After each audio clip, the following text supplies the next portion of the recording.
What's up, guys? It's Ty, aka Timberlands, and I am back with a I'm not back. I'm here with a postpartum update, so stick around to watch.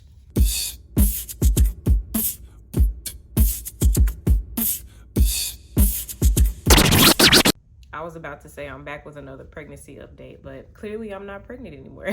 So today's video, I'm gonna just be updating you on this postpartum journey and like everything that's been going on. I do apologize for being like MIA, but as you probably know, having a newborn is a lot of work. So I really haven't had time to record, and sometimes I just don't have energy to record. But I'm back now, so hopefully I can have some more videos rolling out soon. But yeah, let's get into it. So as of today, I am 8 weeks postpartum, and all I can say is this journey has gone by so fast, but it's also been really, really crazy.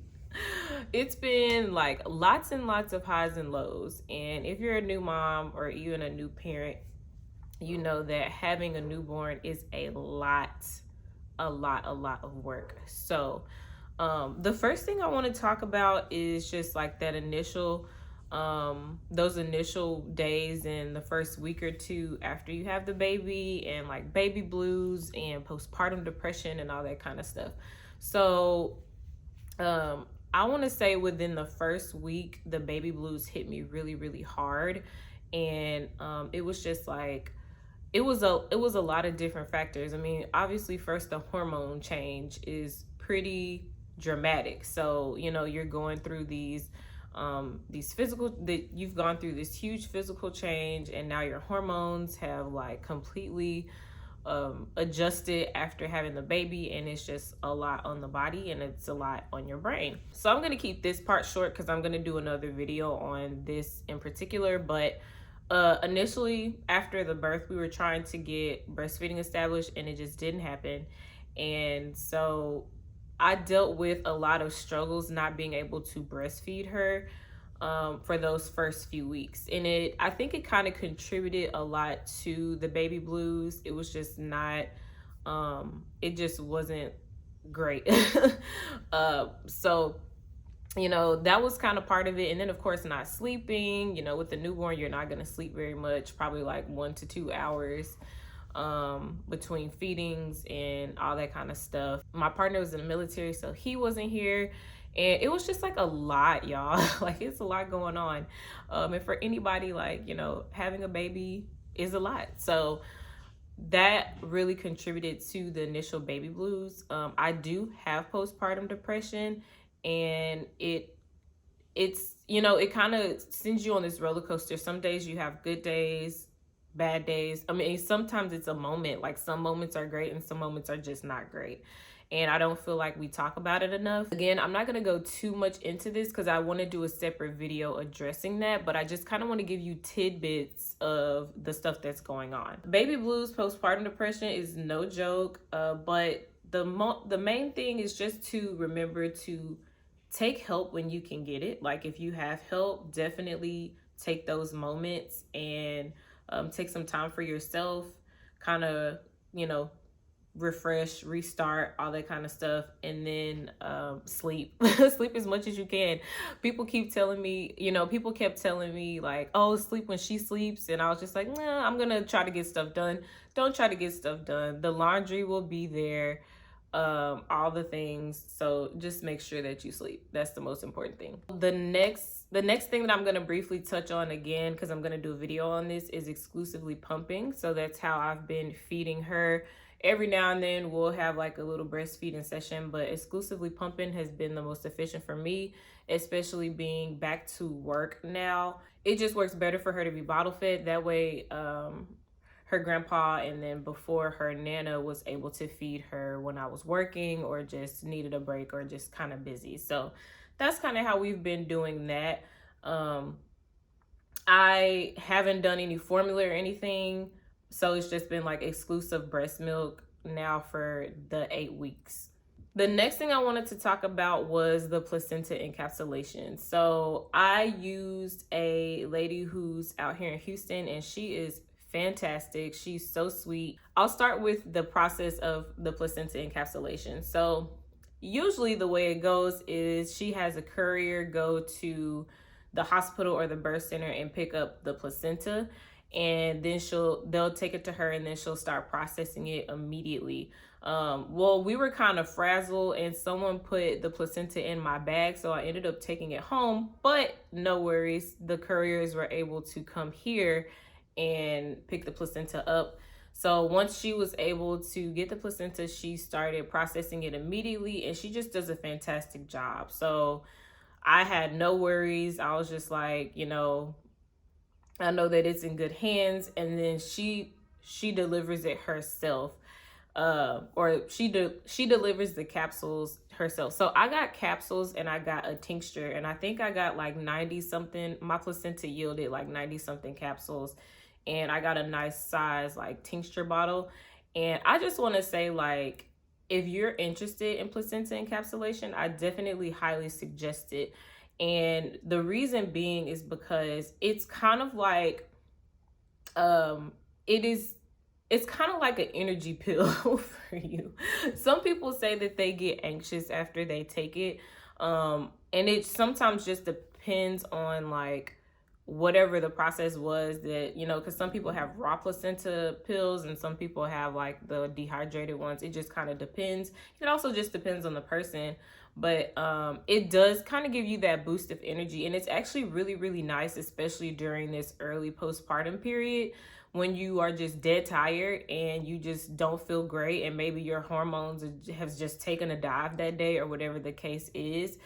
It has been very, very nice to have as kind of like a supplement to other supplements that I take as well. And just, you know, having a supplement of energy is always nice when you have a newborn.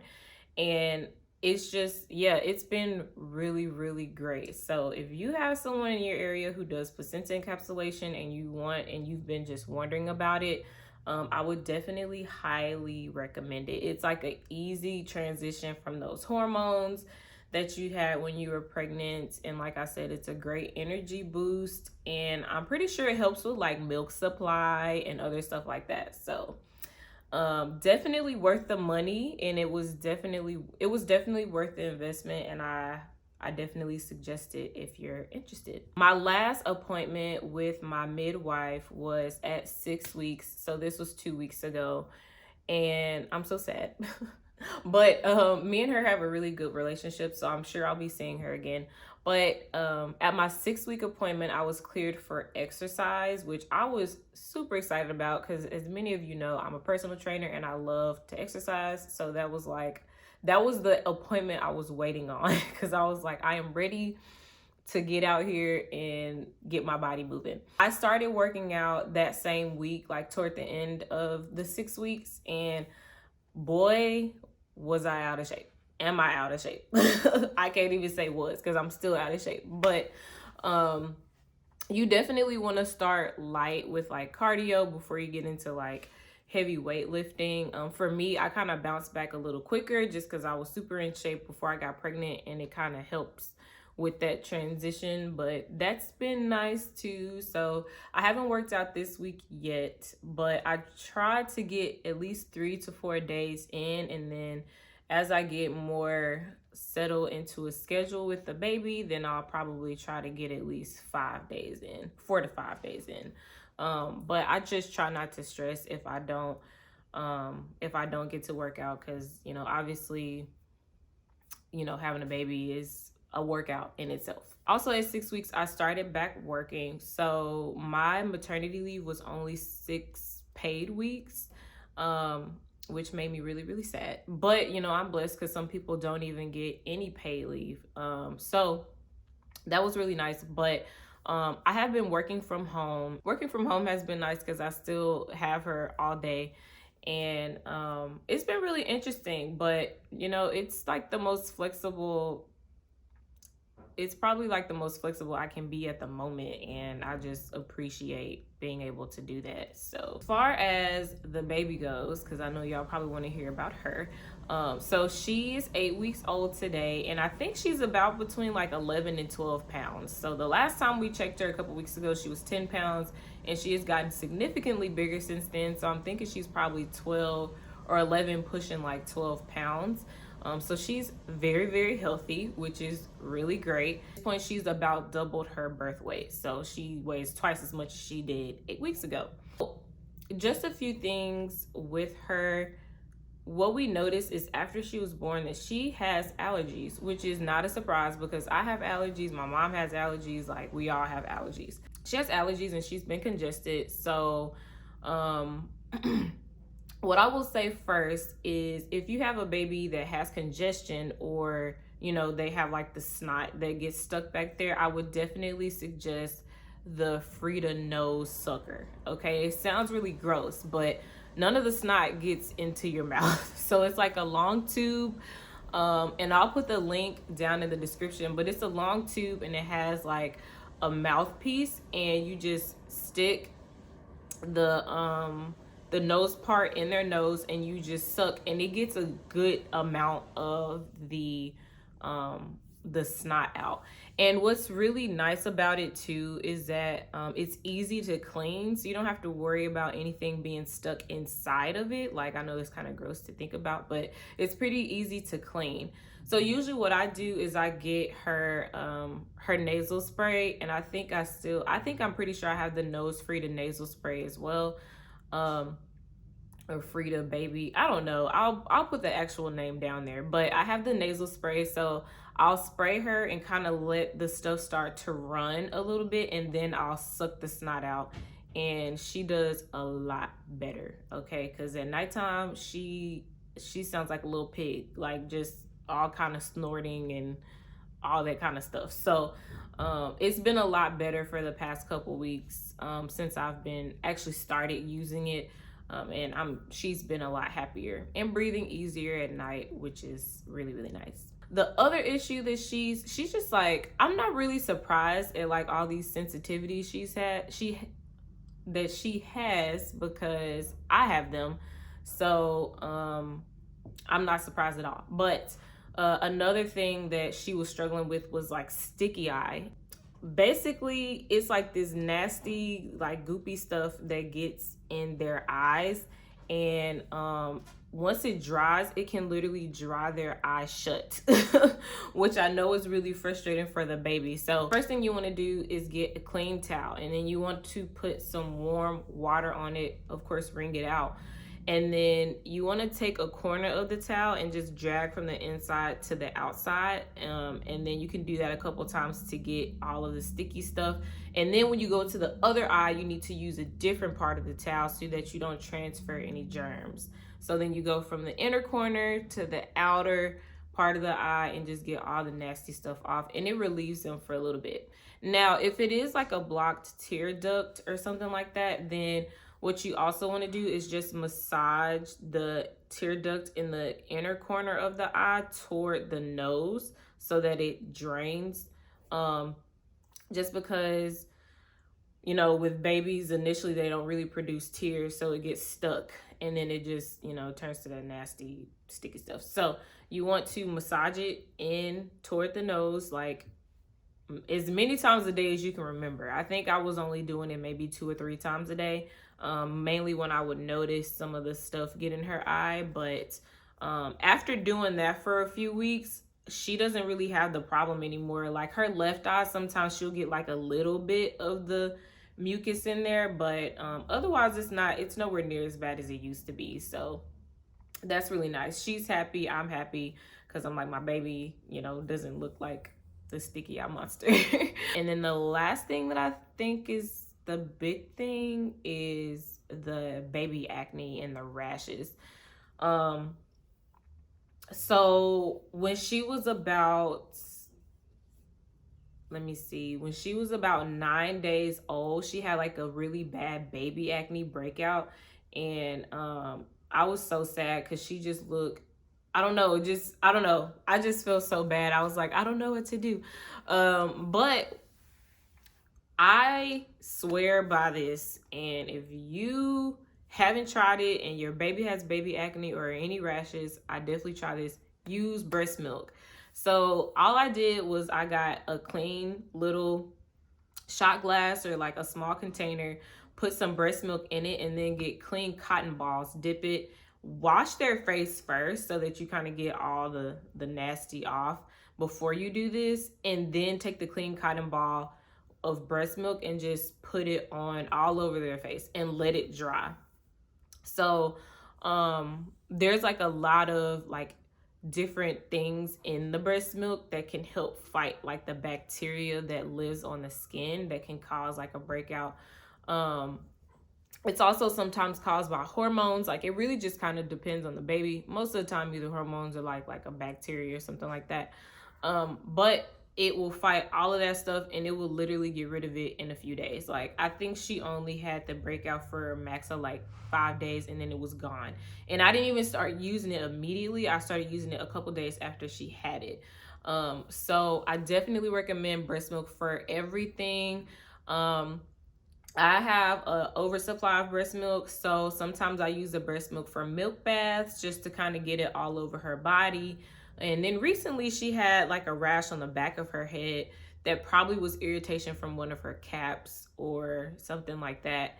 But I put some on the back of her head, and that helped as well. So breast milk does everything. Like it's food, it can be like body wash, it can be lotion, like acne, whatever. Like breast milk does everything. So if you are struggling with like skin stuff, or like even I've heard women put in breast milk like up the baby's nose to help with like congestion, whatever it is. I'm sure there's like a list online somewhere that tells you breast milk uses, which I will go find one and put it in the description. But breast milk does everything. So if you struggling, especially with the baby acne, put breast milk on the baby's face. I'm telling you, it is going to clear it right on up, and your baby will be as good as new. So the last thing I want to talk about are like postpartum must-haves.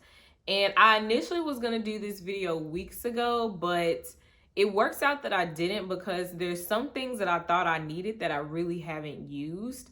And so this is like a really good time to do it now, because everything that I purchased right after I had the baby, I know what I need and what I didn't really need. The first thing I will say is that the way that my house is built, all of the bedrooms are upstairs, and obviously the kitchen is downstairs. So what I went and did for my own convenience, and honestly, you don't even have to have like a 2-story house. Like even if you were in a flat, and you know, when you're a mom and the baby is up at like 3 a.m. or something, and you don't want to go to the kitchen, having a mini fridge is a lifesaver. And it's just been really, really great for nighttime. So what I'll do is I'll make her bottles. Okay, so for 2 things, well, 3 things. One, I'll make her bottles at nighttime, and I'm able to take them to my room, store them in the fridge. I'll either warm them up with some like warm to hot water, or I'll just use my electric bottle warmer. But I ain't gonna lie, sometimes a bottle warmer is kind of like, because I get really sleepy and I might fall asleep, leave it in there, then the breast milk is overheated. So I don't know, it just depends. But either way, having a mini fridge upstairs where I can store the bottles at night is really nice. That way, as soon as she wakes up and she's ready to eat, I could just get the bottle out the fridge, warm it up really quick, and then feed her. The other reason why it's nice is because I am exclusively pumping. And I don't always want to go down to the kitchen and put the breast milk in the deep freezer, so I'm able to put it in the mini freezer, which is really nice. And so then in the morning, whenever we're up and moving, I just get all the pumped milk out of the freezer, and I take it downstairs, and it's just super, super convenient. So I definitely recommend a mini fridge for any mama out there. Whether, you know, you have a 1-story, a 3-story, whatever, like I just recommend a mini fridge. And it's also nice for you, because you know, sometimes you want to have like a little something for yourself in there, that you can just keep close to you. So that's really, really nice.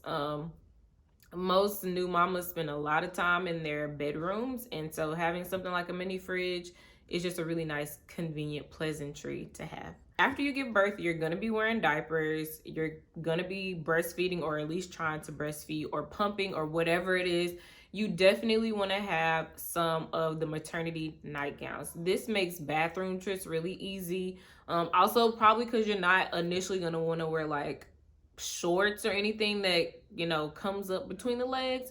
So a maternity nightgown is really nice. And then it also usually has like little zippies right there where you can like easily access the breast to feed or pump or whatever it is that you're doing. You definitely want to have like nightgowns for easy access and for your comfort. And then of course, like you'll have like the diapers or whatever, like, you know, maternity underwear that you're wearing. And also definitely some maternity bras, the ones that double as maternity bras and the breastfeeding bras, because you definitely want easier access, and they're also 10 times more comfortable than regular bras.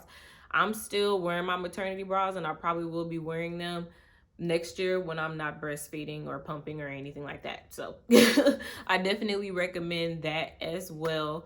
Another thing that has been nice is having a swing in my room. And this way, like if I'm taking a shower or using the bathroom and the baby is awake and either not in her bassinet or maybe she just doesn't feel like laying down, I can have her in the swing. And that's that's super convenient, just to make sure that she's somewhere safe, that I can see her and then, you know, check in, but also I'm not holding her all the time, because you can't get anything done if you're holding a baby all the time. Put your baby down. Like, I know it's some of you probably out there holding your baby 24/7. Put the baby down. Baby will be fine. Put them somewhere safe. But having the swing in the room is also a very nice must-have. I have a swing upstairs and I have a swing downstairs. So I definitely recommend it. Now, I have two different types of swings because I wasn't really sure which one she would like. I have a swing that goes side to side and one that goes front to back. She seems to, you know, with her, a swing is a swing is a swing. So like some days she'll want to be in it, some days she doesn't. But you know, some babies are like very particular about the direction and like whether it vibrates or something like that. So it was just, I was like, I'm just gonna get two different ones to see, but it's just nice to have either way. Another postpartum must have is having a bin like next to your bed on the nightstand or like a little side table, and just stuffing it with everything that you could ever use overnight or during the day with the baby. And it's just nice to have like in your room so that you don't have to keep going back and forth to the nursery to get things. There's a lot in mine. Of course, diapers and wipes, and then her nose sucker, her thermometer. Like, we haven't really had to use it, but you know, just in case. I have towels in there. I have burp cloths. I have her brush, her hair conditioner, lotion, just anything that you could imagine that you would need for the baby, either at night or during the day as you kind of doing your thing. Definitely something that you want to have next to your bed. And the other thing I would say is have like a shelf in your room just to put baby stuff on, just because she does not spend a lot of time in her nursery, and I knew this going into it. So before I even had her, I bought a shelf and I just put all the things on the shelf, like her diaper bag, my bag, her carrier, like just all the things that I can imagine needing. It just kind of helps keep things organized and have easy access to, so you know, you can kind of grab things on the go and you don't have to think about it that much. The other thing that's kind of been nice is having a Boppy Lounger. Now, you're not supposed to let them sleep in them or anything like that, but it's really nice if I can't hold her, because I am a pumper, and I can't hold her when I'm pumping. So I put her in that just to keep an eye on her, or even when I'm feeding her while I'm pumping. That's really nice because it maximizes time at night. So I'm able to pump and feed her at the same time, and she can sit elevated and she's not like laying down. So that's really cool too. Another postpartum must have, I would definitely say prenatal vitamins, especially if you are a breastfeeding mom. You want to make sure that you are continuing to maintain your nutrients, because if you're breastfeeding, you are still sharing nutrients with the baby. So definitely have your prenatal vitamins ready to go. have a new bottle for after, you know, you run out of the bottle you were using when you were pregnant. And definitely take them every day. Like, take them all the time. Must have that I've fallen in love with is body armor drinks. So I'm gonna talk more about body armor drinks whenever I get to my video about exclusively pumping, but I would definitely say just have you some and thank me later. You'll appreciate it. Those are really good to hydrate and, you know, keep your those energy levels up. Also, okay, so a baby carrier, whether you have the wrap or you have just the one that you put on and slot them in, definitely have a baby carrier.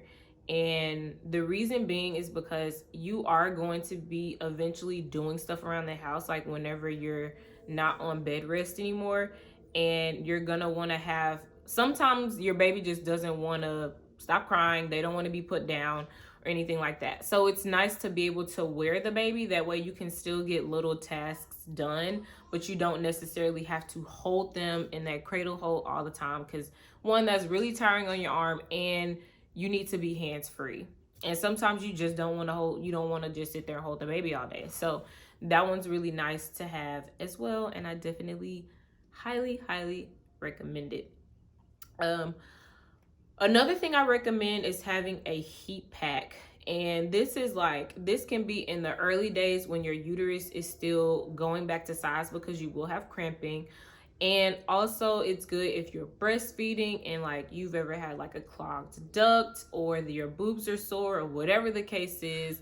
A warm pack is really nice to have. I have an electric one, and I just heat it up when I need it. And then early on I used it more. I don't really use it as much now, but it really was beneficial early on. I think that is all. What I'll do, those are like my top ones. So what I will do is I will put anything else I can think of in the description as I'm editing the video. Just so, you know, if you haven't had your baby yet and you want to kind of get some stuff ahead of time, this will be really nice to do that. Or, you know, you might just be sitting at home like, I feel like I need things and I'm not sure. I'll go ahead and put that list down in the description. So my baby's getting fussy, and I want to go ahead and close this video out because she's about to start screaming.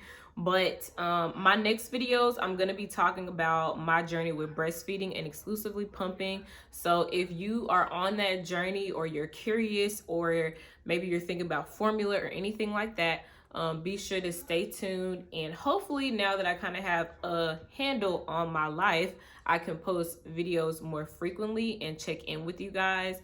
And then also, I cannot wait until we really get into my postpartum weight loss fitness journey. So make sure y'all stick around. But that's all I have for you today. I'm gonna go grab little mama so that we can get her ready for her next feed-in. And that's pretty much it. I will see y'all next time. Oh, don't forget to like, subscribe, and share, and then go ahead and hit that Linktree link in order to follow me on social media. And now I will see y'all next time.